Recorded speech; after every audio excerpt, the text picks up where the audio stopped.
नमस्कार दोस्तों, कथा वार्ता में आपका स्वागत है। आज प्रस्तुत है मालती जोशी जी की लिखी कहानी मन न भये 10-20। पापा, कार्तिक जी आए हैं, मैंने हाँफते हुए कहा। पापा ने उपन्यास से थोड़ा सा सिर उठाया और कहा, तो आने देना, तू इतनी बदहवास क्यों हुई जा रही है? पापा, वे दीदी को पूछ रहे हैं। तो बता देना कि घर पर नहीं है, रिहर्सल पर गई है, उन्होंने इत्मीनान से कहा। सच, पापा तो कभी कभी, पर मुझे भुनभुनाने का भी अवसर नहीं मिला। कार्तिक भीतर आ गए थे। मे आई कम इन? उन्होंने दरवाजे पर खड़े होकर कहा। पापा ji, I think you don't mind my coming in. मैंने सोचा अब मुझे इस घर में ड्राइंग रूम से थोड़ा आगे भी प्रवेश मिल जाना चाहिए। क्यों नहीं बेटे, अब तो यह तुम्हारा अपना ही घर है, पापा ने अभ्यर्थना से उठते हुए कहा, पर उनकी आंखों में स्वागत का भाव जरा भी नहीं था। शायद पुस्तक अध बीच में छूट जाने का दुख था। कार्तिक के लिए एक कुर्सी सरकाते हुए बोले, शिखा बेटे, अपने जीजाजी के लिए कुछ चाय वाय का इंतजाम करो। मैं जैसे जान छुड़ाकर भागी, सीधे किचन में आकर ही दम लिया, लेकिन फिर लगा कि कुछ देर रुकना चाहिए था वहां।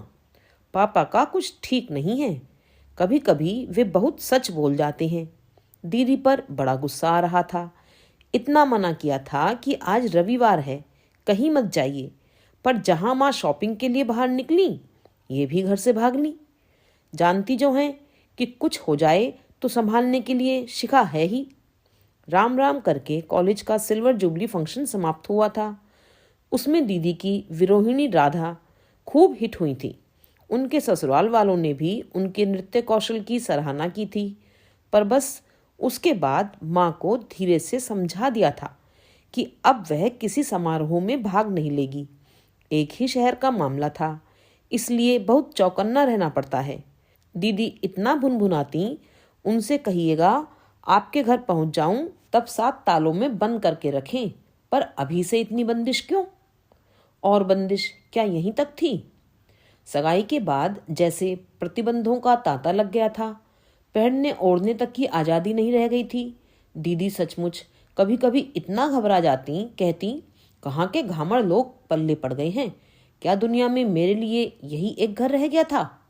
माँ तब बड़े प्यार से समझाती, मन छोटा क्यों करती है पगली, तुझे कौन उनके साथ जिंदगी भर रहना है? थोड़े दिनों की तो बात है, तू तो अपने दूल्हे को देख, 7 जन्मों तक तपस्या करने के बाद ऐसा वर मिलता है। माँ के मुंह से तपस्या की बात बड़ी अजीब सी लगती थी, पर वे झूठ नहीं कहती थीं। लड़का उन्होंने लाखों में एक ढूंढा था। लंबा ऊंचा कद, सुगठित देहयष्टि, दमकता गेहुआ रंग, तीखे नाक नक्श, एमकॉम फर्स्ट क्लास थे, स्टेट बैंक में ग्रेड 2 ऑफिसर थे, शहर में अपना मकान था, पिता रिटायर्ड सेल्स टैक्स कमिश्नर थे, इसलिए उनकी बातचीत में, रख रखाव में एक आभिजात्य था। और आईएएस में सिलेक्ट हो जाने के बाद तो उनका पूरा व्यक्तित्व ही गरिमामय हो उठा था। जिस दिन दीदी का रिश्ता लेकर पहुंचे थे ये लोग, उसी दिन कंपटीशन की लिस्ट निकली थी। बस उन लोगों ने इसे दीदी का ही शुभ शकुन मान लिया और बात बड़ी आसानी से पक्की हो गई। ऐतराज करने का प्रश्न नहीं था। दीदी को बहू बनाने में किसी भी परिवार को गर्व का ही अनुभव होता। अपने कॉलेज की ब्यूटी क्वीन समझी जाती थी। दीदी नृत्य में प्रवीण तो थी ही, इंग्लिश में एमए भी कर रही थी। मांग जरूर उन लोगों की कुछ ज्यादा लग रही थी, पर माँ कहती, अच्छे लड़के सड़क पर पड़े नहीं मिल जाते, खर्च तो करना ही पड़ता है। इतना रूप गुण लेकर आई है तो क्या किसी बाबू या मास्टर के घर में जाएगी? हीरा सोने में जड़ा हो तभी अच्छा लगता है, लेकिन माँ का हीरा अक्सर उन सुनहले बंधनों से कसमसा उठता था। तब मुझे बहुत आश्चर्य होता था। सोचती थी दीदी एकदम पागल हैं, ऐसे पति के लिए मैं तो जीवन भर का कारावास स्वीकार कर लूं। चाय लेकर बाहर गई तब कार्तिक पापा से कह रहे थे, तो पापा जी, अब यह जिम्मेदारी आपकी रही। शहर में हमारे रिश्तेदार भरे पड़े हैं, अगर वे कहीं भी जाती हैं तो शिखा को या भाई को साथ ले लिया करें, यूं अकेले आना जाना ठीक नहीं लगता। देखो बेटे, पापा ने अपना कप उठाते हुए शांत स्वर में कहा, इस घर में किसी के कहीं आने जाने पर प्रतिबंध नहीं है। कम से कम मेरा तो नहीं है। यह आप क्या कह रहे हैं? आप इस घर के बड़े हैं। हाँ, बड़ा तो हूँ, पापा ने निर्लिप्त भाव से कहा, पर इस घर की रीति यही है। तुम्हारे घर आएगी रेखा तो तुम अपने सांचे में ढाल लेना। इतना गुस्सा आया पापा पर, कार्तिक के जाते ही बरस पड़ी मैं। आखिर उनके सामने यह सब कहने की क्या जरूरत थी? पापा उसी शांत स्वर में बोले, क्या क्या छिपाएंगे बेटा, और कब तक छिपाएंगे? आखिर एक दिन उन्हें सब जान ही लेना है। और उन्होंने साइड टेबल पर रखा उपन्यास फिर से उठा लिया और दूसरे ही क्षण उसमें डूब गए। हताश हो अपनी मेज पर आकर बैठ गई मैं। फ्रांस की राज्य क्रांति मेरी प्रतीक्षा कर रही थी। वे ऊटपटांग नाम वैसे ही दिमाग में धंसते नहीं। हेनरी लोगों और लुई लोगों पर तो इतना गुस्सा आता है। क्या इनके माता पिता को नए नाम ही नहीं सूझते थे? मुझसे पूछते तो 100 बता देती। पर अब तो इन लोगों की कृपा से यूरोपियन हिस्ट्री एक भूल भुलैया बन गई है। पढ़ते पढ़ते दिमाग परेशान हो जाता है। तिस पर घर का माहौल ऐसा रहता है कि बस मुश्किल से 2 पेज पढ़ पाई थी कि आंधी की तरह भाई घर में घुस आई। ए शिखा, 3-4 गिलास शरबत तो बना झटपट। मैं मुंह बाए उन्हें देखने लगी तो एकदम फट पड़े। क्यों? थोबड़ा क्यों लटक गया तुम्हारा? घर में शरबत नहीं है या गिलास गायब है? बना तो रही हूँ बाबा, आप तो बस एकदम सर पर सवार हो जाते हैं। पैर पटकती हुई किचन में चली गई। इन लोगों के रहते फर्स्ट क्लास तो क्या आएगी, पास भी हो जाऊं तो बहुत है। ट्रे में गिलास लगाकर नाश्ते की प्लेटें भी रख दी थी मैंने। भाई अंदर आए तो चकित रह गए। इतना शाही सरंजाम, ये मेरे लिए तो हो नहीं सकता। कौन आया था? कार्तिक आए थे, मैंने सहमते हुए कहा। तो उनके लिए तो पलक झपकते ही सारा सामान तैयार हो जाता है, और मेरे दोस्तों के लिए 2 गिलास शरबत बनाते हुए भी लोगों की जान निकल जाती है। रखे रहो, हम गन्ने का रस पी लेंगे, उसी लायक तो हम हैं। और वे सचमुच बाहर चले गए। हक्की बक्की सी मैं ट्रे की तरफ देखती रह गई।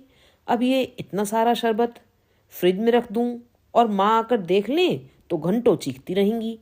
मैं तो खून पसीना एक करके कमा रही हूँ, तुम लोग इसी तरह मुझे तबाह करते रहो।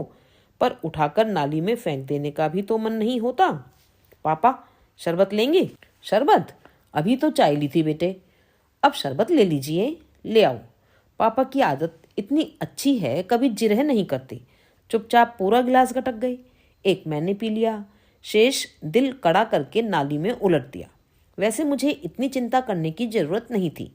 भाई को जरा सा उल्हाना भर दे देती, एक ही सांस में सारे गिलास खाली कर जाते। अजीब से होते जा रहे हैं भाई आजकल। कब किस बात का बुरा मान जाएंगे, कब किस बात पर तूफान मचा देंगे, पता ही नहीं चलता। माँ तो अक्सर बाहर रहती हैं, दीदी कभी सामने पड़ती नहीं। बस मैं ही हाथ आती हूँ तो मुझ पर जब तक बरसते रहते हैं। यही भाई कभी कभी इतने निरीह से लगते हैं कि प्यार आने लगता है। जीवन में इतनी असफलताओं का मुंह देखा है उन्होंने, और उसके लिए माँ के इतने व्यंग्य बाण झेले हैं कि कभी कभी डर सा लगने लगता है कि कुछ कर ना बैठे। शिखा, माँ की तीखी आवाज सुनाई दी तो मैंने खिड़की का पर्दा हटाकर देखा। वे सड़क पर खड़ी टैक्सी का बिल चुका रही हैं। बाहर आकर देखा, एक बड़ा सा खोखा उनके पैरों के पास पड़ा है। इसे हाथ लगवा तो जरा, खूब भारी हो गया है। मरे टैक्सी वाले इतने उद्दंड हो गए हैं आजकल, तांगे वाला होता तो सीधे अंदर लाकर रखवा देता। उन्होंने हाँफते हुए कहा। खोखा सचमुच भारी था। फाटक से सीढ़ियों तक आते आते दम फूल गया। रेखा कहाँ है? उसे बुला ले जरा। दीदी घर में नहीं है। कहाँ चली गई है? उसे इतनी बार मना किया, इतवार को घर पे रहा कर। बेवकूफ़ है बिल्कुल। मैं चुप ही बनी रही। कहीं माँ को पता चला कि कार्तिक जी आकर लौट गए हैं तो यहाँ सड़क पर ही शुरू हो जाएंगी। वे राजकुमार भी घर में नहीं होंगे। तुम्हारे पिताश्री तो हैं, उन्हीं को बुला लो। मैं पापा को बुला लाई। हम दोनों ने बड़ी मुश्किल से वह खोखा उठाकर भीतर रखा। माँ तब तक पंखे के नीचे बैठकर पसीना सुखाती रहीं। चाय पीते हुए माँ ने फिर पूछा, रेखा कहाँ है? मैंने बात बदलते हुए कहा, इतना सारा क्या लाई हैं, दिखाइए तो। डिनर सेट है स्टील का, जिंदगी भर को फुर्सत हो जाएगी। चीनी वाले में तो बड़ा रिस्क रहता है, एक पीस टूटा कि सेट बर्बाद हो गया। माँ अपने प्रिय विषय पर आ जाएं तो बोलती ही रहती हैं। बड़े उत्साह से उन्होंने सारी पैकिंग खोली और एक एक चीज मेज पर सजाने लगी। सेट सचमुच जोरदार था, 12 लोगों के लिए था। माँ का हर काम रॉयल ही होता है। एक एक प्लेट उठाकर मैं देखने लगी। सब पर कलात्मक अक्षरों में रूपरेखा कार्तिक कुमार अंकित था। आप तो नाम भी लिखवा लाई, मैंने कहा। ठीक रहता है, उन्होंने रहस्य भरे अंदाज में कहा। वह एक फुलझड़ी बैठी हुई है ना घर में, क्या पता कल को सबका सब उठाकर दे दें उसे। उन लोगों को दर्द थोड़ी ही आएगा, पर अपनी तो खून पसीने की कमाई है। रेखा आ जाती, उसे दिखा देते तो पैक हो जाता। तुम्हारे पिताश्री देखना चाहें तो बुला लो, वे तो साधु महाराज हैं। इन चीज़ों में उन्हें कोई इंटरेस्ट ही नहीं है, पर मुझे तो इसी दुनिया में रहना है ना। पर यह छोकरी गई कहाँ है? वह आजकल भरतनाट्यम सीख रही हैं। आखिर मैंने कह ही डाला, हफ्ते में 3 दिन जाना पड़ता है। भरतनाट्यम कब से सीख रही है? कौन सिखा रहा है? किससे पूछकर सीख रही है? माँ तो एकदम बरस पड़ी। परेशानी की बात नहीं है माँ, पद्मनाभ की बहन 2-3 महीने के लिए आई हुई है, तो दीदी अपना शौक पूरा कर रही हैं। वहाँ कोई फीस थोड़े ही देनी पड़ती है। मैंने समझाने का प्रयास किया तो उसका उल्टा ही असर हुआ। वे और भी नाराज हो गईं। फीस ना देनी पड़े तो माँ से पूछने की जरूरत नहीं है, ठीक है ना? पैसे कमाने की मशीन तो हूं मैं, मुझसे और कोई रिश्ता थोड़ी ही है तुम लोगों का। और ये सज्जन घर में बैठे बैठे इतना भी नहीं देख सकते, लड़की कहाँ जा रही है, क्यों जा रही है? भरतनाट्यम सीखेंगी। और माँ उसके बाद जो शुरू हुई तो घंटे भर तक बंद ही नहीं हुई। यह करीब करीब हर छुट्टी का एक कार्यक्रम सा हो गया है। कोई ना कोई बात ऐसी हो जाती है कि माँ को बरसने का मौका मिल जाता है। भाई उस बमबारी से बचते रहते हैं। पापा अनसुनी करके अपने धैर्य की बाजी या पुस्तक में खो जाते हैं। लड़कियां बेचारी कहाँ जाएं, चुपचाप सुबकते हुए घर का काम करती रहती हैं या पढ़ाई की मेज पर सिर डालकर आंसू बहा लेती हैं। अगर माँ पहले वाली माँ होती तो मैं उनके गले में दोनों बाहें डालकर कहती, इतनी नाराज क्यों होती हैं माँ? दीदी को अब यहाँ रहना ही कितने दिन है, उन्हें थोड़ी मनमानी कर लेने दो ना, फिर तो 4 दीवारी में बंद होना ही है। पर माँ आजकल इतनी अजनबी सी लगती हैं, उनसे तो बल्कि पापा ज्यादा अपने लगते हैं। खासकर उस दिन तो पापा बहुत ही अपने लगे थे, जिस दिन माँ पहली बार नौकरी पर गई थी। सुबह स्कूल के लिए चलते समय माँ ने सारी बातें ठीक से समझा दी थी। चाबी सामने वाली कपूर आंटी के यहाँ मिलेगी, खाना अलमारी में ढका मिलेगा, स्टोव कोई नहीं जलाएगा, रेखा खाना लगाएगी, शिखा प्लेटें उठाएगी, विनय सबके यूनिफॉर्म्स तहा कर रखेगा। छोटी छोटी हिदायतें थीं, पर हमारे छोटे से मस्तिष्क पर जैसे बोझ बन गई थीं। स्कूल से लौटते हुए पैर मन मन भर के हो रहे थे। सबसे बड़े भाई कुल जमा 9 साल के थे, पर एक अनाम जिम्मेदारी की कल्पना ने उन्हें भी गंभीर बना दिया था। तुम लोग भीतर चलो, मैं चाबी लेकर आता हूँ। घर के पास आते ही उन्होंने कहा। बगिया का छोटा सा लकड़ी का फाटक खोलकर भारी मन से हमने भीतर प्रवेश किया। बुझे बुझे मन से दरवाजे को देखा तो खुशी के मारे मेरी चीख निकल गई। सामने पापा मुस्कुराते हुए खड़े थे। फिर तो सारा काम पलक झपकते ही हो गया। पापा ने स्टोव जलाकर खाना गर्म किया, मैंने प्लेटें लगाईं, दीदी ने खाना परोसा, भाई गिलासों में पानी भर कर लाए। खाना गर्म करने के बाद पापा ने अपने लिए चाय बना ली और हम लोगों के साथ बैठकर पीते रहे। सूने घर में लौटने की कल्पना जो दिन भर मन पर बोझ बनी हुई थी, एकदम छूमंतर हो गई। शाम को थकी हारी माँ लौटी। घर से बाहर पहला दिन उन्हें भी भारी लगा था। हम लोगों के लिए ढेर सी टॉफी लेकर आई थी। उन्हें जबरदस्ती हमारी जेबों में ठूस कर हमें अपने से चिपटा कर दिन भर के हालचाल पूछती रहीं।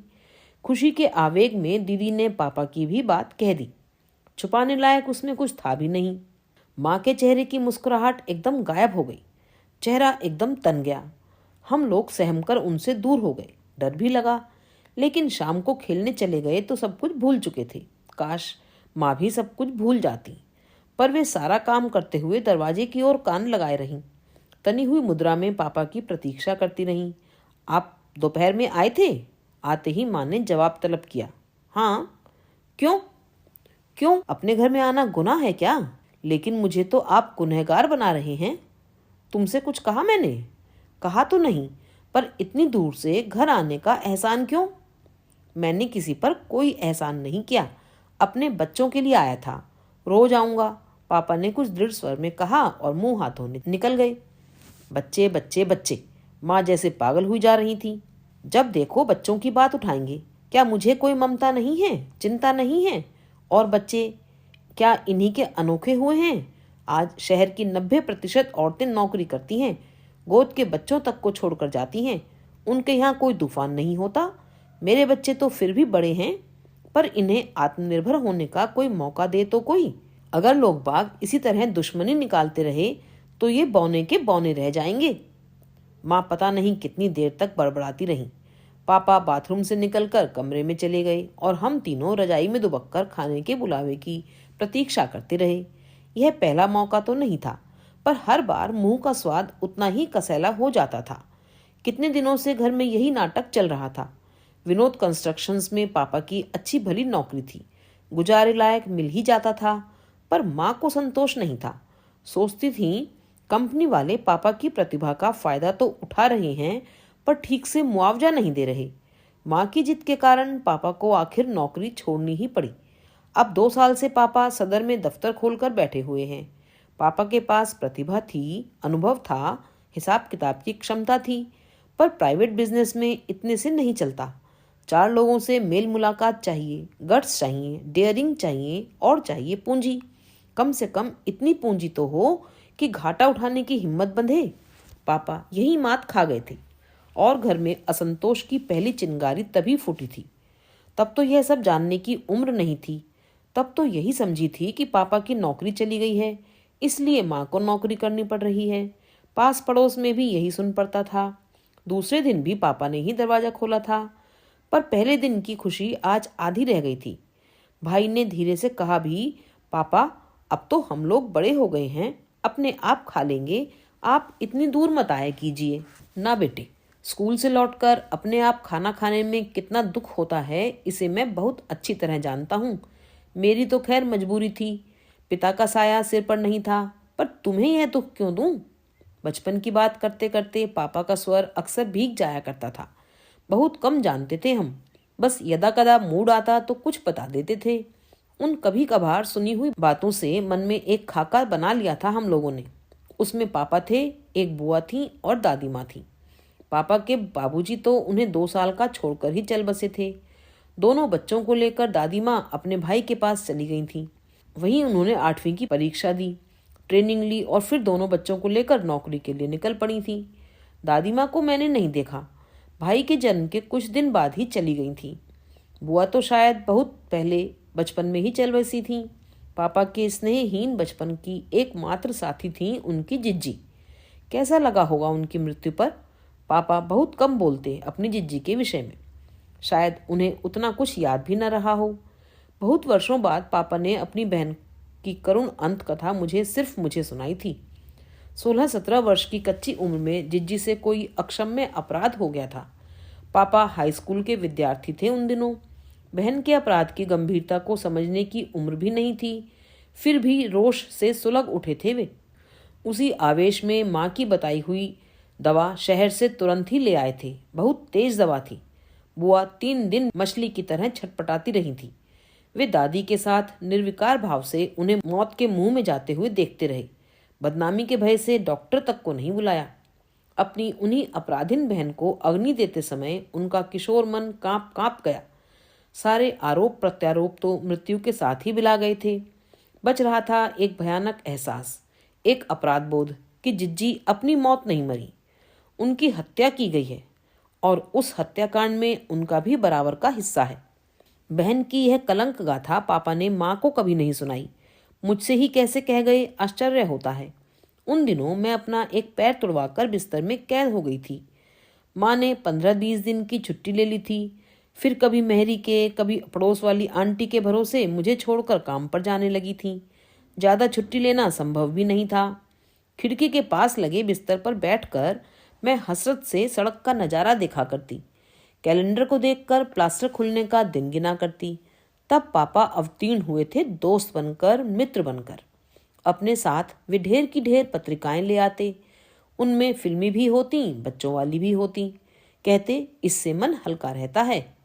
पढ़ पढ़कर बोर हो जाती थी मैं, तो वे मेरे साथ बैठकर रम्मी, लूडो या सांप सीढ़ी भी खेलते। शतरंज मैंने उन्हीं दिनों सीखा। खेलते खेलते हम लोग ऊब जाते तो वे कॉफ़ी या बॉर्नवीटा बना लाते। फिर हम दोनों आमने सामने बैठकर सिर्फ बातें करते। पापा तब अपने बचपन की बातें करते, बचपन जिसे उन्होंने मखमली डिबिया में बंद करके मन के तहखाने में डाल दिया था। ऐसे ही भावुक क्षणों में उन्होंने बुआ जी की यह कहानी मुझे सुनाई थी और कहा था, जानती हो बेटे, इसीलिए तुम लोगों को पल भर भी अकेले छोड़ने का मेरा मन नहीं होता।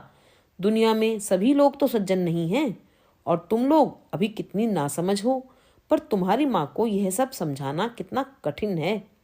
पापा तो यह कहकर चुप हो गए थे, पर मैं उनका मतलब समझ गई।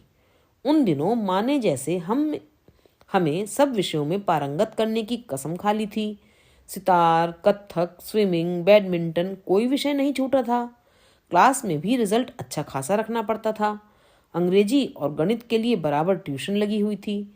इतना सब करते करते हम लोग हाफ जाते तो कहती, हमें शौक था तो हमें मौका नहीं मिला। दूसरों को देखकर तरस कर रह जाते थे। तुम लोगों को सुविधाएं मिल रही हैं तो नखरे आ रहे हैं। 7-8 भाई बहनों का लंबा चौड़ा परिवार था उनका। उस मध्यम वर्गीय परिवेश में संभव ही नहीं था कि सारी इच्छाएं, सारे शौक पूरे होते। समय से शादी हो गई, यही बहुत था। बचपन की सारी अतृप्त इच्छाएं माँ के मन में एक चिरंतन आक्रोश भर गई थीं। अपने वर्तमान से वे कभी खुश नहीं रहीं।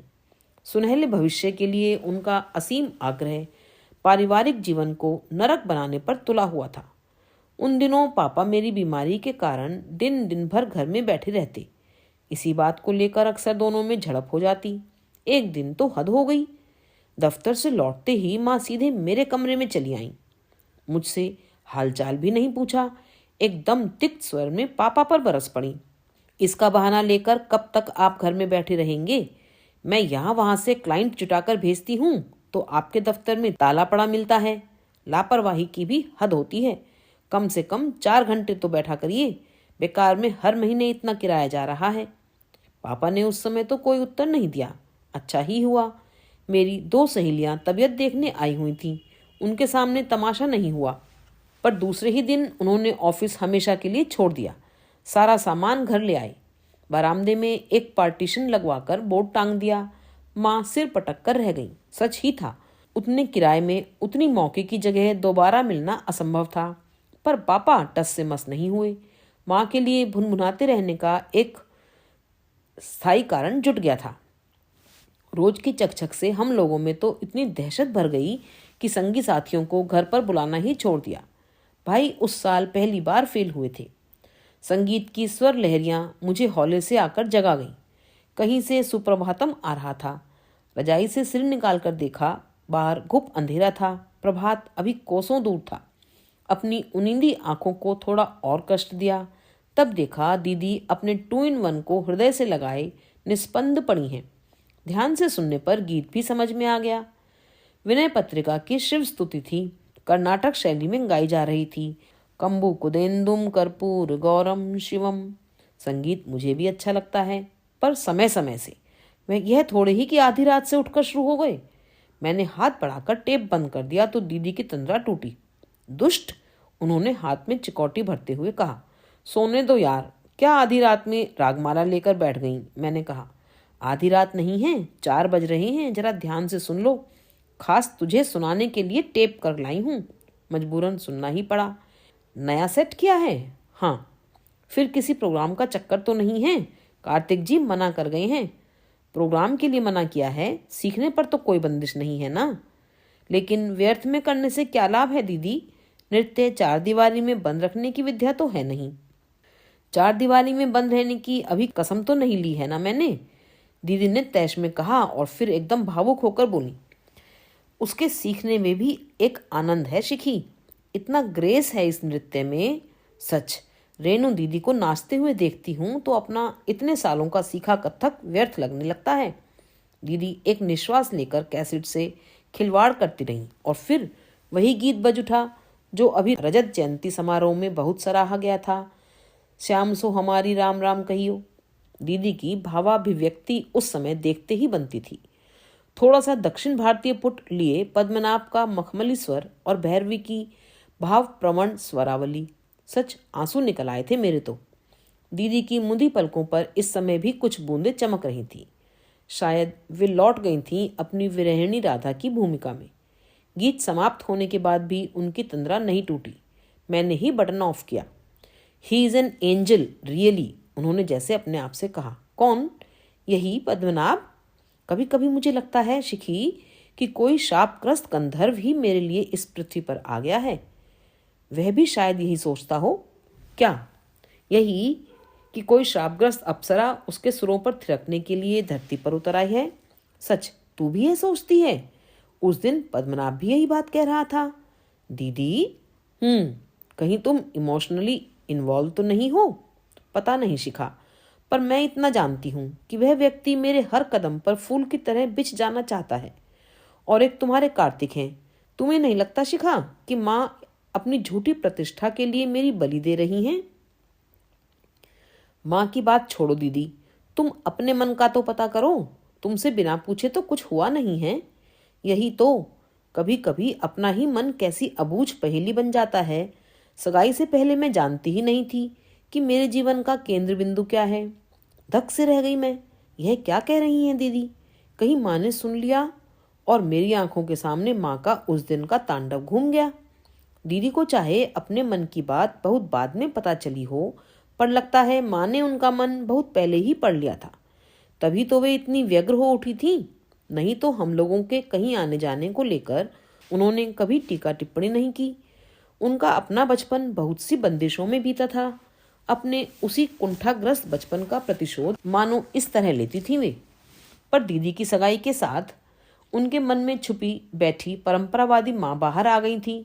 अब तो वे अक्सर दीदी को डांट देती हैं या बुजुर्गों की सी अदा में समझाने लगती हैं। दोनों ही बातें विचित्र सी लगती हैं।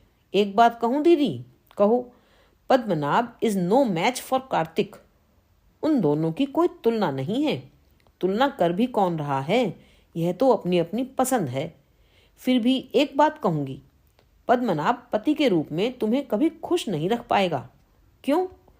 वह बहुत अमीर नहीं है इसलिए? नहीं, यह प्रश्न यहाँ बहुत गौण है। फिर तुम्हारे स्नेहदान से, तुम्हारे रूप की गरिमा से वह इतना अभिभूत हो जाएगा कि कभी तुम पर अपना अधिकार नहीं जमा पाएगा। बहुत प्यारा लड़का है पद्मनाभ, पर देखना, उसके इस बिना शर्त समर्पण से तुम बहुत जल्दी ऊब जाओगी, खींच जाओगी। लगता है काफी रिसर्च कर रखी है इस विषय पर। रिसर्च करें जैसा क्या है इसमें? अपने आसपास आंखें खोलकर देख लो, समझ जाओगी। अच्छा तो शिखा जी, लगे हाथ यह भी बता दीजिए कि आदर्श पति की परिभाषा क्या है? दीदी ने चिकौटी ली तो मैं रट्टू तोते की तरह शुरू हो गई।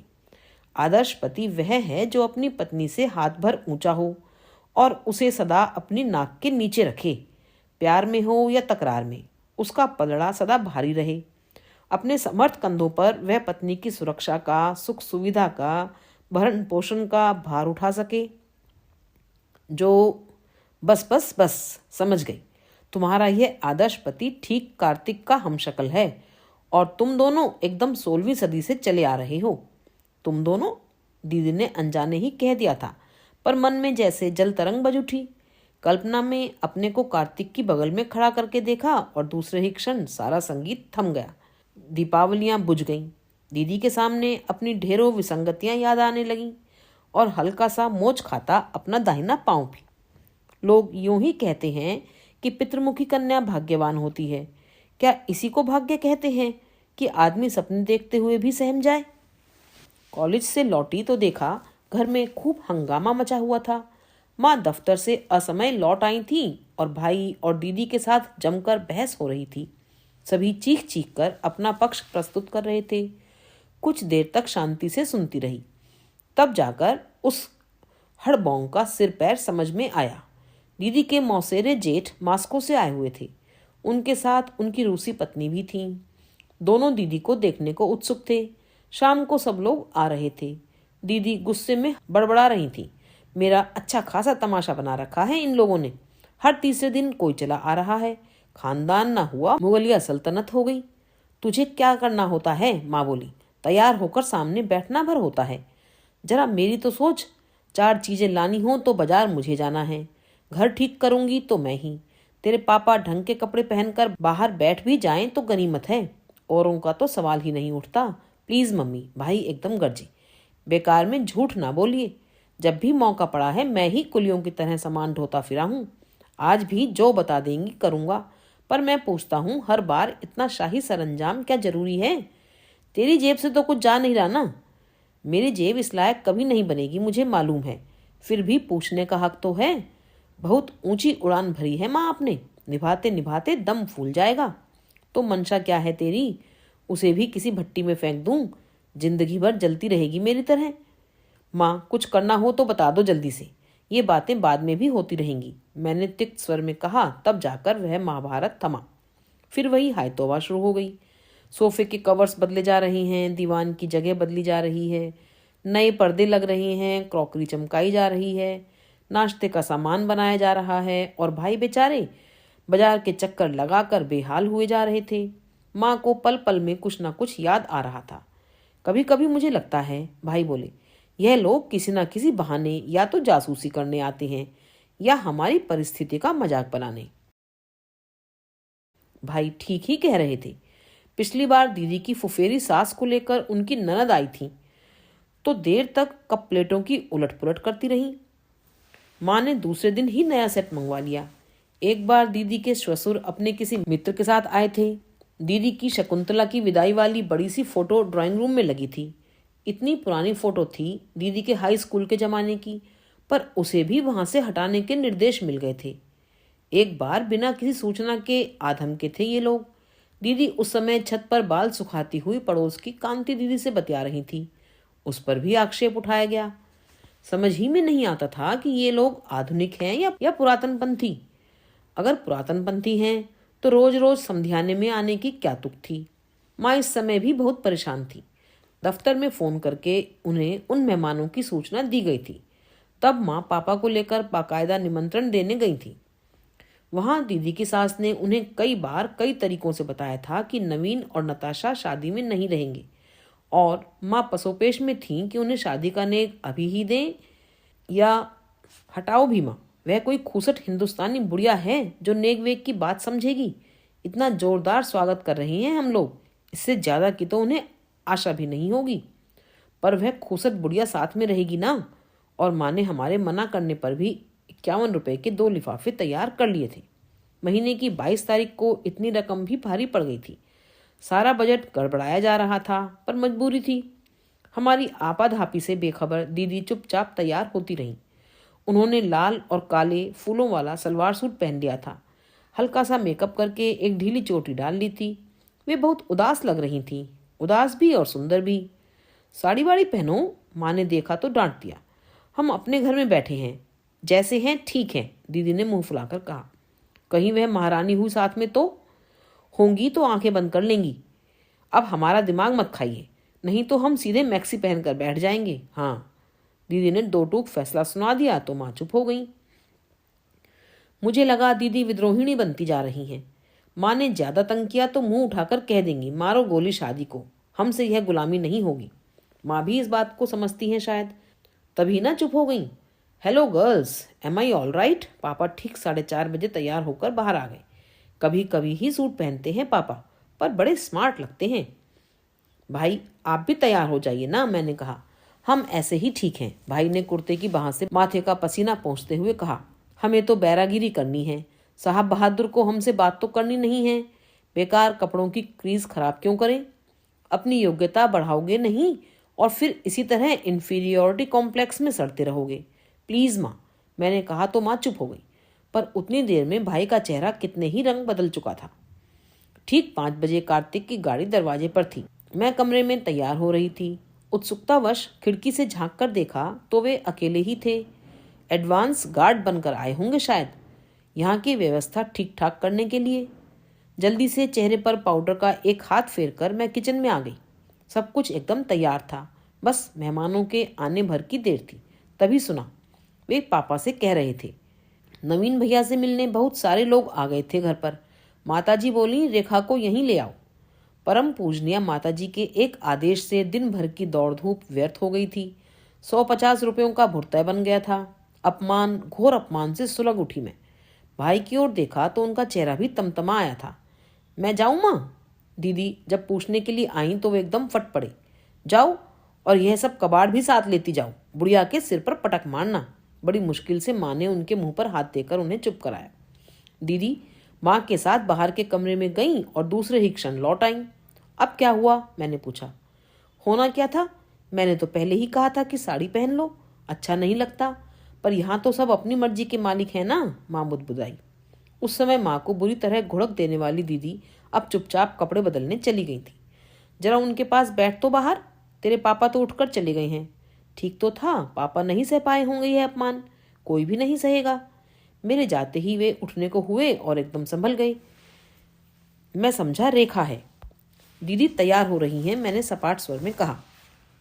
वे चुपचाप कुर्सी पर आसन बदलते रहे, अधीरता से कभी दीवार घड़ी की ओर कभी कलाई घड़ी की ओर देखते रहे। She takes lot of time, वे बुदबुदाए। दीदी तो समय से तैयार हो गई थीं, देर तो आपकी जिद के कारण हो रही है, मैंने उद्धत स्वर में कहा। पहली बार ही समझदारी बरत लेती तो दूसरी बार कष्ट नहीं उठाना पड़ता। क्यों, नासमझी की कौन सी बात हुई है? सलवार सूट कोई गैरवाजिब ड्रेस है क्या? जानते हैं पंजाब में दुल्हन फेरे तक इसी पोशाक में लेती है। मैं पंजाबी नहीं हूँ, उन्होंने दृढ़ता से कहा। और आपकी ये मास्को वाली भाभी, वे तो शायद इतने भी कपड़े ना पहनती हूँ। मैं रूसी भी नहीं हूँ, उन्होंने सख्त लहजे में कहा। मेरा परिवार खालिस हिंदुस्तानी है और रेखा उसी परिवार की बहू की हैसियत से वहां जा रही है। अच्छा हुआ दीदी बाहर आ गई और यह अप्रिय प्रसंग यहीं समाप्त हो गया। दीदी ने माँ की एक कामदार बनारसी साड़ी पहन रखी थी, बालों में ढेर सा तेल डालकर कसकर जूड़ा बांध लिया था, हाथों में ढेर सी चूड़ियां डाल ली थीं और गले में मोतियों की सतलड़ी। अब तो ठीक है, उन्होंने व्यंग्य से पूछा। अभी कहाँ दीदी, मैंने कहा और उठकर साड़ी के चौड़े बॉर्डर से सिर खूब आगे तक ढांक दिया। अब ठीक है, पता तो चले कि खानदान की बहू चली आ रही है। मुझे आग्नेय दृष्टि से घूरते हुए चले गए कार्तिक, पर मुझ पर कोई असर नहीं पड़ा। पौरुषेय अधिकार और अहंकार का प्रतीक वह देवपुरुष मेरी दृष्टि में कई सीढ़ियां नीचे उतर आया था। हो सकता था मेरी उद्दंडता से यह शादी टूट भी जाती, पर उसका भी मुझे दुख नहीं था, शायद किसी को भी ना होता। माँ को छोड़ कोई भी तो इस शादी से खुश नहीं था, यहाँ तक कि दीदी भी नहीं। लेकिन फिर मिमियाती सी उनके पीछे क्यों चली गई दीदी? छोकरी चल आ, अपनी पार्टी उड़ जाए।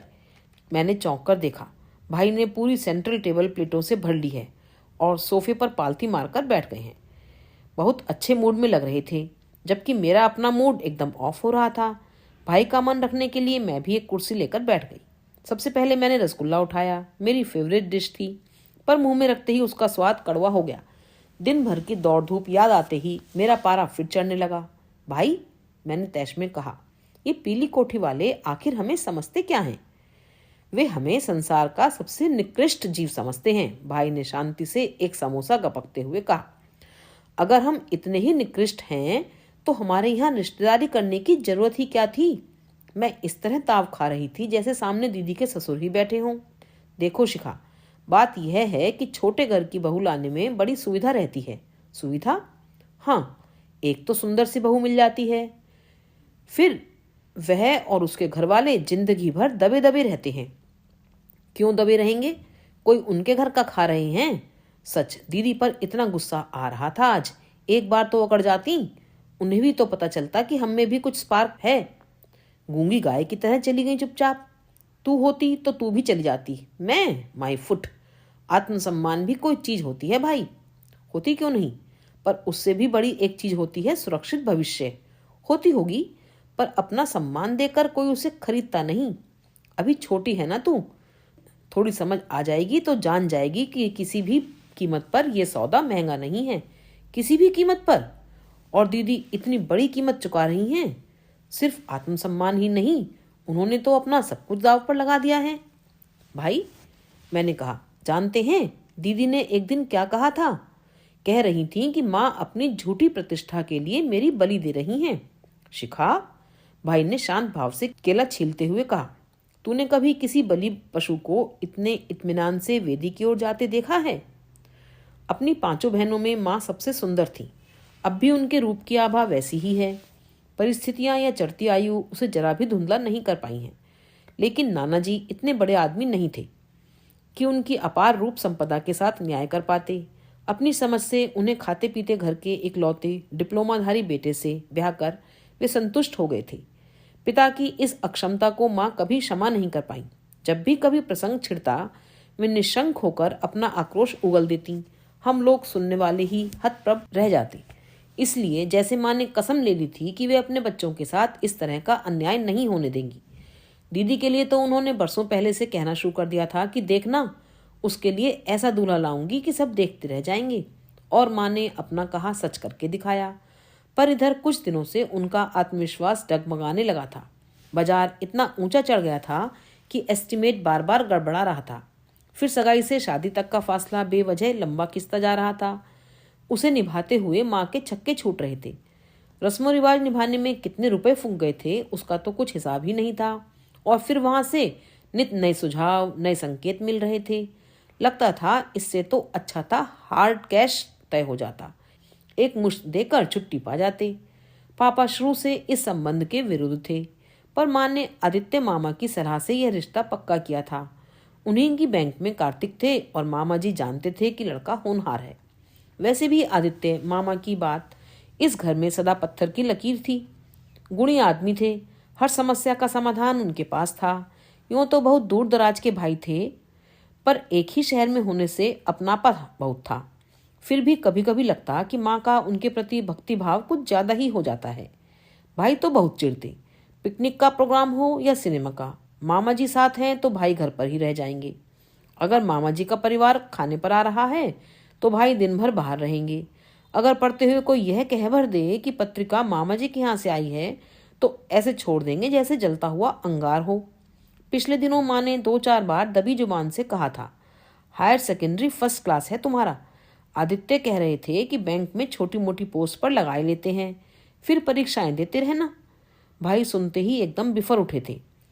फुटपाथ पर भीख मांग लूंगा माँ, पर वहां नौकरी नहीं करूंगा। छोटी थी तो भाई का यह आचरण बहुत अस्वाभाविक सा लगता। मामा जी के बंगले का, कार का, टीवी का तब ऐसा ही आकर्षण था। पर जब से होश संभाला है तब से लगता है मैं भी लड़का होती काश, तो भाई की तरह खुलकर कह सकती थी, आई हेट पापा, not for his poverty but for his patience. उन्हीं स्वनाम धन्य आदित्य मामा का एकाएक ट्रांसफर हो गया था और माँ परेशान हो रही थी कि अब कैसे क्या होगा। उस दिन माँ शाम को दफ्तर से लौटकर चाय पी रही थी। मैं और दीदी भी उनका साथ दे रहे थे। पापा उसी समय बाहर से लौटे। पापा का कहीं भी आना जाना इतना चुपचाप होता था कि घर में कोई गहमा गहमी नहीं होती थी। मैंने ही आवाज़ देकर उन्हें चाय के टेबल पर बुला लिया। बाएं हाथ से अपना कप उठाते हुए दाएं हाथ से उन्होंने जेब से कुछ निकाला और माँ के सामने रखते हुए बोले, ये कुछ रुपए हैं, रेखा की शादी के लिए रख छोड़े थे। शिखा की करोगी तब भी कुछ देने की कोशिश करूंगा। मैंने नज़र उठाकर देखा था, बैंक ड्राफ्ट था 15,000 का माँ के नाम। हम सभी स्तब्ध थे। पापा जो इतने बेचारे से थे, छोटी मोटी फरमाइशें लेकर भी जिनके पास जाते संकोच होता था, वे इतनी रकम एक साथ दे सकते हैं। उनका इतना बड़ा बैंक बैलेंस होगा यह सोचा भी नहीं था। सच तो यह है कि उनका इस प्रकार तटस्थ भाव से रुपए देना बड़ी अजीब सी बात थी, पर इस सब पर हमने गौर ही नहीं किया। बचपन से ही जब कुछ करने की कल्पना की है, जहन में माँ की ही तस्वीर उभरी है। घर का माहौल ही ऐसा बन गया था। पापा का जो भी योगदान था वह इतना मौन था कि कभी सतह पर आया ही नहीं। इस स्थिति को माँ ने ही जन्म दिया था। सारी समस्याओं की सलीब कंधे पर उठाकर वे अकेली ही घूमती रही थी। उनकी बातचीत का लहजा तक मैं से भरपूर हो गया था। मैंने बच्चों का एडमिशन करवाया, मैंने ट्यूटर से बात की, मैंने वाइट वॉश कराया, मैं डिस्टेम्पर करवाऊंगी, मैंने अमुक लड़का रिजेक्ट कर दिया, मैंने ये रिश्ता पक्का किया। घर परिवार, बच्चे, कोई भी विषय हो, पापा को साथ लेकर उन्होंने कभी सोचा ही नहीं। शादी भी उन्होंने अपने बलबूते पर तय की थी, पर उनका आत्मविश्वास डगमगाने लगा था। संकट की इस घड़ी में पापा उन्हें देवदूत से लगे थे। 15,000 की रकम कोई बड़ी नहीं थी, पर उसी के सहारे वे पापा को पा गई थी। पहली बार उन्हें लगा कि हमारी बेटी की शादी है। पूरे विवाह समारोह में वे पापा पर इस तरह निर्भर रहीं कि देखकर अच्छा लगा। पहली बार लगा कि पापा बहैसियत पापा इस घर में हैं। दीदी पता नहीं कैसी होती जा रही थी।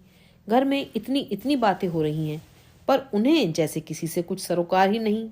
उनकी ससुराल से रोज अजीब अजीब प्रस्ताव चले आते हैं। सुनते ही हर कोई रोष से उबल पड़ता है। पर उन पर कोई असर नहीं होता। वे एक शहीदाना भाव चेहरे पर ओढ़े चुपचाप हमारी भागदौड़, हमारी परेशानियां देखती रहती हैं। सबसे ज्यादा हैरत तो उस दिन हुई जिस दिन मकान की रजिस्ट्री हुई थी। यह घर, यह मकान हम लोगों के लिए सिर्फ ईंट गारे की इमारत तो नहीं है। इससे हमारी जाने कितनी भावनाएं जुड़ी हुई हैं। यह दादी माँ की एकमात्र निशानी है, उनके गाढ़े पसीने की कमाई है। कठिन से कठिन समय में भी पापा ने इसे हाथ नहीं लगाया था, पर दीदी की शादी में यह भी हो गया। उसे बैंक के पास रेहन रखने का सुझाव आदित्य मामा ने ही दिया था। सुनते ही मेरे कलीजे पर तो सांप लौट गया था। रजिस्ट्री पेपर्स पर हस्ताक्षर करते हुए पापा की आंखें छलछला आई थीं, पर दीदी के चेहरे पर विषाद की एक रेखा भी नहीं उभरी। वे जड़वत बैठी रहीं, जैसे यह सारी उठापटक किसी और के लिए हो रही हो। दिनों दिन एक अबूझ पहेली बनती जा रही है वह। अभी पिछले मंगलवार की बात है, मैं बड़े मनोयोग से स्काईलार्क का एप्रिसिएशन लिख रही थी। दूसरे दिन ट्यूटोरियल था। हमेशा अच्छे से अच्छा लेने का मेरा नियम था। आज भी मैं अपनी सारी प्रतिभा उड़ेल कर लेख को अधिक से अधिक जीवंत बनाने का प्रयास कर रही थी, पर दीदी के कारण सब गड़बड़ हो रहा था। उन्होंने तो इन दिनों पढ़ने लिखने की छुट्टी कर रखी थी। मजे से आराम कुर्सी पर लेटी गुनगुना रही थी। हाथ में नीटा मस्केट की कोई नॉवल थी। तिपाई पर मसूरी से आया ताजा पत्र पड़ा हुआ था। मसूरी से इन दिनों पत्रों का तांता लगा हुआ था, जैसे कार्तिक इतनी दूर से भी अपनी गिरफ्त ढीली नहीं करना चाहते। दीदी नियम से पत्रों का उत्तर देती हैं और फुर्सत से बैठकर दर्द भरे गीत गाया करती हैं। उनकी यह संगीत साधना ही कभी कभी सिरदर्द बन जाती है। अब भी मेरा मन हुआ कहूँ, दीदी प्लीज थोड़ा तो रहम करो। माना आप बहुत बड़ी डांसर हैं, पर गाना आपके बस का नहीं है। इसे हम गरीबों के लिए छोड़ दो। पहले वाली बात होती तो बेधड़क कह देती और दीदी से तुर्की बतुर्की जवाब भी मिल जाता, पर अब कहते कहते संकोच हो गया कि पता नहीं दीदी क्या सोचें। सोच लेंगी कि मुझे अपने सुरीले कंठ पर नाज हो गया है, तभी ऐसा कह रही हूँ। नाज तो सचमुच है। ईश्वर ने 2 ही 4 चीजें तो ऐसी दी हैं जिन पर नाज किया जा सके। बाकी तो सब खातों में जमा शून्य ही है। मेरा संगीत और दीदी का नृत्य दोनों ही परिवार के लिए गर्व का विषय था। दीदी के साथ हमेशा मैं ही गाया करती थी। दिन भर हम लोग रिहर्सलों में खोए रहते। तब इस बात की कसम भोथरी पड़ जाती कि मैं कभी दीदी की तरह नृत्य नहीं कर सकूंगी। पर इधर 2-3 वर्षों से दीदी को यह दिव्य ज्ञान प्राप्त हो गया है कि मेरी आवाज बहुत महीन है, वाद्य यंत्रों में खो जाती है। नृत्य के साथ तो ओजपूर्ण स्वर होना चाहिए, तभी बात बनती है। उनके इस निर्णय से मैं तो एकदम बुझ सी गई थी। अपने पर से विश्वास ही उठ गया था। पर बहुत शीघ्र ही पता चल गया कि दीदी को संगत के लिए एक दैवी स्वर प्राप्त हो गया है। प्राप्त क्या हो गया है, वह तो नृत्य के साथ साथ उनके मन प्राणों में व्यापता चला जा रहा है। उस कंठ से निकली प्रत्येक पंक्ति उनके गले का हार बन गई है। उस समय भी वे बागेश्वरी का गला घोंटते हुए गा रही थीं, ऊधो मन न भये 10-20। मेरी सहन शक्ति जैसे जवाब दे गई। अपनी कुर्सी उठाकर मैंने उनकी कुर्सी के सामने कर ली और आवाज दी, दीदी एक बात पूछनी थी। क्या? तुम्हारे कितने मन हैं? कभी हिसाब तो लगाओ। वे जैसे एक बार की सिहर उठी, फिर धीरे से बोली, मन तो एक ही है रे, पर बट गया है। उनकी इस स्पष्टोक्ति से दंग रह गई मैं। फिर कुछ और गुस्ताख लहजे में पूछ ही लिया, दीदी कभी आराम से बैठकर तौल कर तो देखो, पलड़ा किसका भारी है, कार्तिक का या? कार्तिक इसमें कहीं नहीं है पगली। मैं तो माँ के बारे में सोच सोच कर पागल हुई जा रही हूँ। माँ? आश्चर्य से भरकर मैंने पूछा, माँ के लिए सोचने की ऐसी क्या जरूरत पड़ गई? यही तो, माँ के लिए कभी कुछ सोचने की जरूरत ही नहीं समझी हम लोगों ने। सदा उन्हें कटघरे में खड़ा करके ही देखा है। परंतु हमारा भविष्य सुधारने के लिए उन्होंने कितनी तपस्या की है, इसकी ओर कभी हमारा ध्यान ही नहीं जाता। एक अकेली औरत जिम्मेदारियों का हिमालय ढोती चली आ रही है और उसे हमने कभी मन भर कर प्यार भी नहीं दिया। We have taken her for granted. हमारी सारी सहानुभूति पापा के साथ रही है। कभी कभी लगता है यह भी पापा की साजिश रही है। आर्थिक असुरक्षा का ऐसा बोझ माँ के मन मस्तिष्क पर डाल दिया कि उनकी ममता के सारे स्रोत सूख गए और बच्चों की सारी गुडविल उन्होंने हड़प ली। मन हुआ चीख कर कहूँ, दीदी किस आर्थिक सुरक्षा की बात कर रही हो तुम? पापा ऐसे अकर्मण्य तो नहीं थे, उनके पंख माँ ने ही काट दिए हैं। अपनी आकांक्षाओं के लिए पापा के करियर की बलि दी है। पर इस गुडविल हड़पने वाला फिक्रा मन में अभी ताजा था, इसलिए सिर्फ इतना ही कहा, दीदी, सभी माँ बाप अपने बच्चों के लिए खटते हैं, अपने अपने ढंग से खटते हैं। उनके सारे परिश्रम के मूल में यही भावना रहती है कि उनके बच्चे खुश रहें। माँ की सारी तपस्या के पीछे भी यही उद्देश्य रहा होगा। इसीलिए पूछती हूँ दीदी, क्या तुम खुश हो? वे एक बारगी सिहर उठी, फिर एक लंबी सांस लेकर दार्शनिक अंदाज में बोली, मेरा सुख, मेरी खुशी तो सब सपना हो गया है रे, पर मैं हर कीमत पर माँ को खुश देखना चाहती हूँ। ऐसा कोई गलत काम नहीं करना चाहती जिससे उन्हें ठेस पहुंचे। गलत काम की तुम्हारी क्या परिभाषा है? मैंने तैश में आकर कहा। एक सीधे साधे इंसान को तुमने चकरघिन्नी बनाकर छोड़ दिया है। क्या बहुत अच्छा काम है ये? तुम उसे मुक्ति क्यों नहीं देती? क्या उसका करियर चौपट करके ही दम लोगी? दीदी चुप।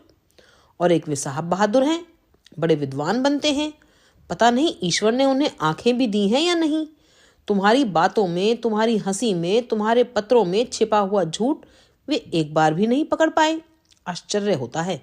और सबसे ज्यादा आश्चर्य तो तुम पर होता है, जो 2 नावों में पैर रखकर आराम से बैठी हो। तुम माँ के लिए अपना सुख होम करने की बात करती हो, पर अपने सुख के लिए तुम किस किस का विश्वास होम कर रही हो, इस पर भी कभी सोचा है? बस शिखा, स्टॉप इट, दीदी ने एकदम कहा। उनका चेहरा तमतमा आया था। There is a limit to everything. Yes दीदी, मैंने शांत स्वर में कहा, there should be a limit. घर में एक भयावह सन्नाटा छाया हुआ था। मेरे मन में तो सन्नाटा दीदी की विदा से बहुत पहले व्याप गया था। पास रहकर भी इतनी दूर हो गई थी हम दोनों कि एक कमरा शेयर करने की मजबूरी भी अखड़ने लगी थी। उस विस्फोट के बाद दीदी मुझसे एकदम कतराने लगी थी और मुझे लगता था जैसे वे मुझसे नहीं, अपने आप से बच रही हूँ। शादी हुई और जैसे अपने आप ही सारे अवरोध दूर हो गए। विदा के समय मुझसे लिपट कर फूट फूट कर रोई दीदी। मन का सारा कलमश उन आंसुओं में बह गया। लेकिन मन और भी सूना हो गया, मन भी और घर भी। और कभी कभी यह सूनापन जैसे निगलने को दौड़ पड़ता है। शिखा, ओ शिखा, लगा कि बहुत दूर से कोई मुझे पुकार रहा है। बहुत यत्न से अपनी उनींदी आंखें खोलकर देखा। भाई पैताने खड़े मुझे आवाज दे रहे थे। बड़ी मुश्किल से अपने को झकझोर कर जगा पाई मैं। रो क्यों रही थी पगली? कहाँ? नहीं तो, मैंने कहा और छू कर देखा।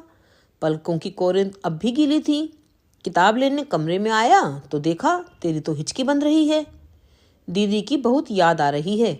उनके बिना घर कितना मनहूस लग रहा है, मैंने कातर स्वर में कहा। हो जाएगी, कुछ दिनों बाद इस मनहूसियत की भी आदत हो जाएगी, क्योंकि घर की सारी रौनक तो उसी के साथ विदा हो गई है। अब घर में रह गए हैं 3 मनहूस प्राणी, तुम, मैं और पापा। नहीं नहीं, 2 कहिए। मैंने भी उनकी तरह विनोद का माहौल बनाते हुए कहा। आपकी गिनती कैसे कर ले हम? घर में रहते भी हैं कभी? अरे फिलहाल तो हूँ, साले सबके सब पास हो गए। ये भी नहीं कि एक आध सप्लीमेंट्री ही ले आता, अपना काम तो चलता रहता। भाई, आप किताब लेने आए थे ना, उस अलमारी में से ले लेंगे प्लीज। और मैं पुनः करवट बदल कर लेट गई। भाई के मुंह से ट्यूशन का जिक्र जरा भी अच्छा नहीं लग रहा था। उनका यूं गरजमंद होकर किसी के यहाँ जाना मन को बहुत सालता था।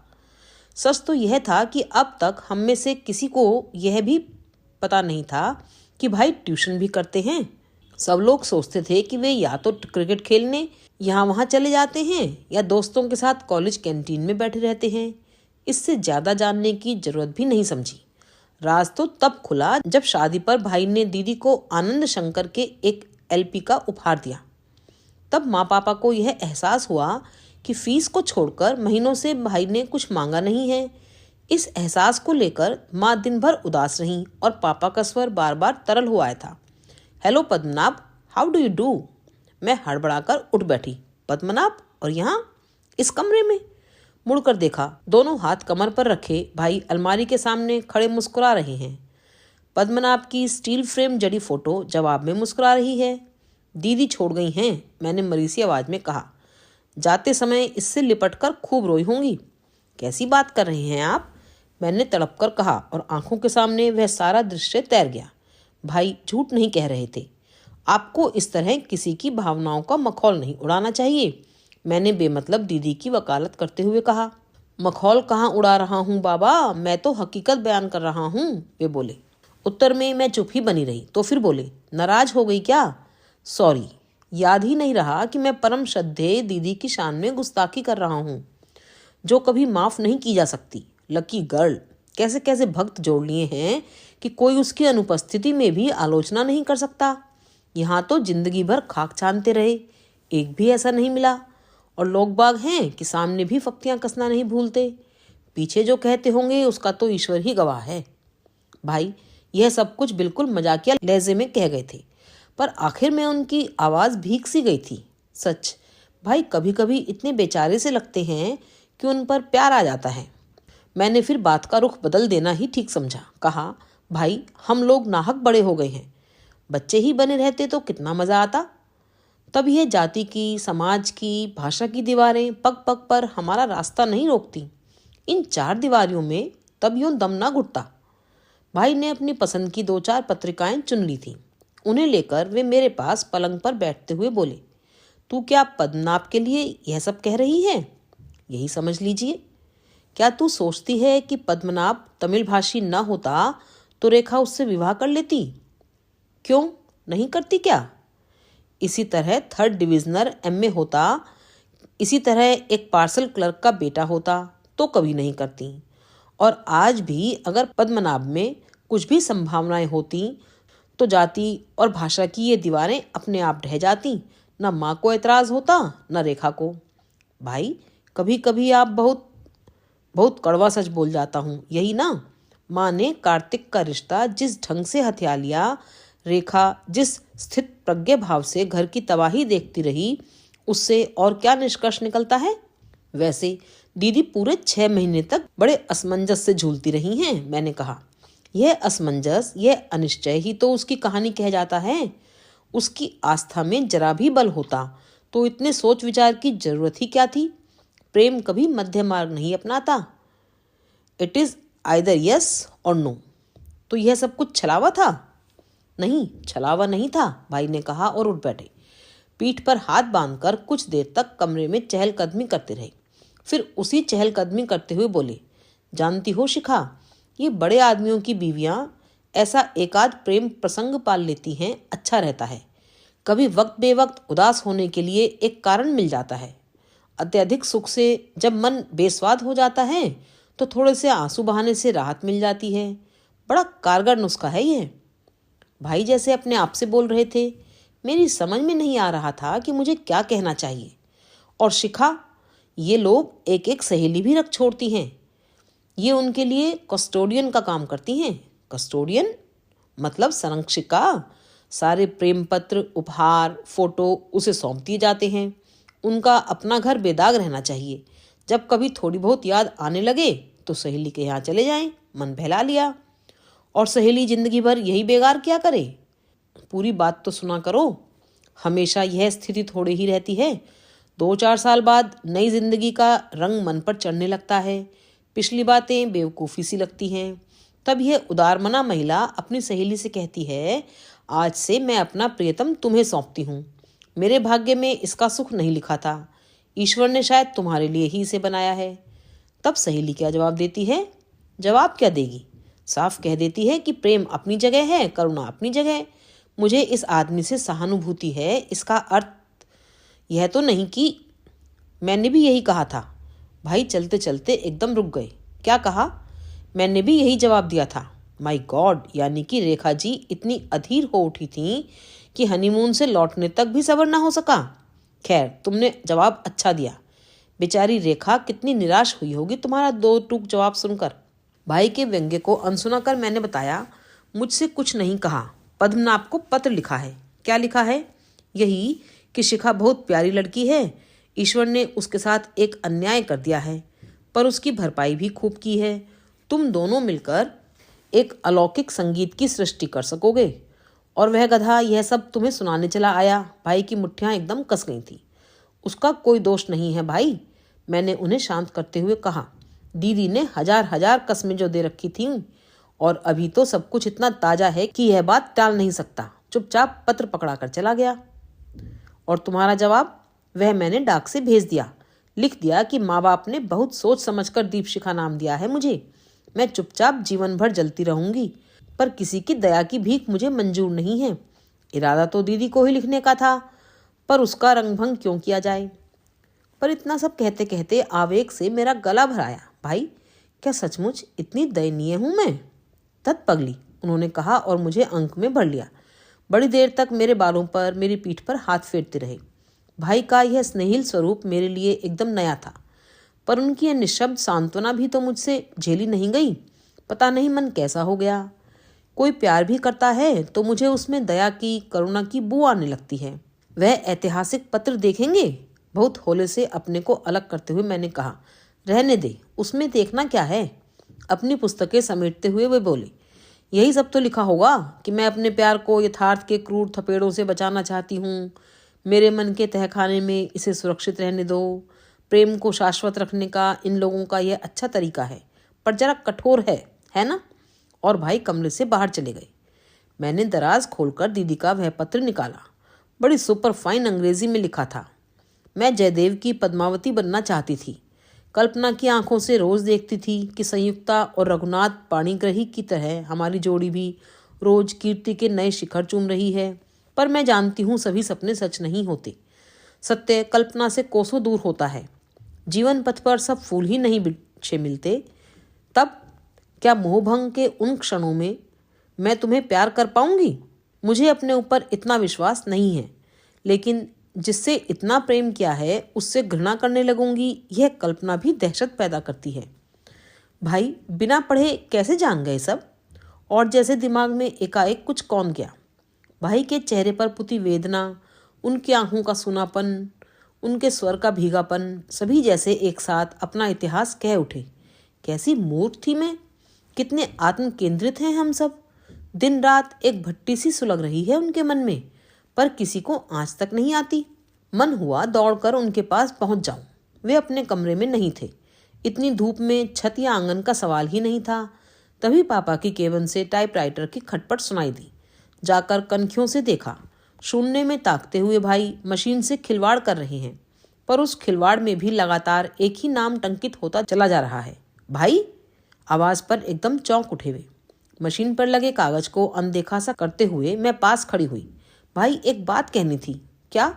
इस समय तक वे काफी संभल चुके थे। मैं सिर्फ यह कहने आई थी भाई कि दुनिया बहुत बड़ी है और उसमें और भी लोग हैं, और सभी दीदी जैसे या पुनीता मिश्रा जैसे नहीं हैं। भाई का चेहरा एकदम सफेद पड़ गया। डूबती सी आवाज में इतना ही कह पाए थे, thanks Shikha, thanks for understanding. अभी आप सुन रहे थे मालती जोशी जी की लिखी कहानी मन न